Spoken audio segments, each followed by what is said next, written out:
জুলাই আন্দোলনে যারা শহীদ হয়েছেন, আহত হয়েছেন, তাদেরকে বিভিন্নভাবে পুনর্বাসন করার জন্য সরকার থেকে এবং আমরা আমাদের বিএনপির পক্ষ থেকে বিভিন্নভাবে উদ্যোগ বা সহযোগিতা করার চেষ্টা করছি।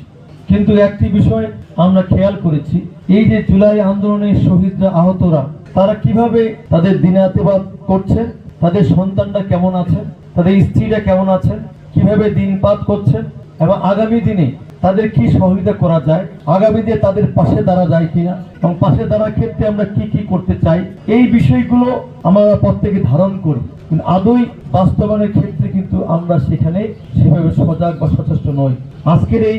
ঈদ উৎসব ভাগাভাগি করার জন্যই আমরা বিএনপির পক্ষ থেকে আমরা পঞ্চগড় জেলায় যারা শহীদ হয়েছেন, আহত হয়েছেন, তাদেরকে এই মিলন মেলা আয়োজন করেছি। টানা সপ্তমবারের মতো বেস্ট টিস্যু পেপার ব্র্যান্ড হিসেবে স্বীকৃতি পেয়েছে বসুন্ধরা টিস্যু। যে মিলন মেলা আয়োজনের মধ্য দিয়েই আমরা ঈদের আনন্দকে ভাগাভাগি করছি, পাশাপাশি আগামী দিনে একটি নতুন গণতান্ত্রিক বাংলাদেশ হবে, যে গণতান্ত্রিক বাংলাদেশে এই শহীদরা, এই আহতরা ঠিক ৭১-এর স্বাধীনতা যুদ্ধে যেমন আমরা শহীদদের পেয়েছিলাম, মুক্তিযোদ্ধা পেয়েছিলাম, ঠিক তদ্রূপ যেন তারাও সেই মর্যাদা আমাদের সমাজে, আমাদের বিভিন্ন সেক্টরে তারা সেই সম্মান ইজ্জতটা পান এবং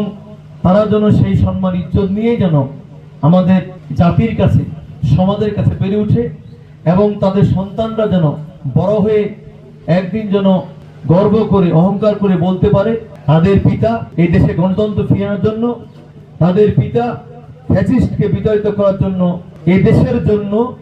তারা জীবন বাজি রেখেছিলেন এবং শহীদ হয়েছেন।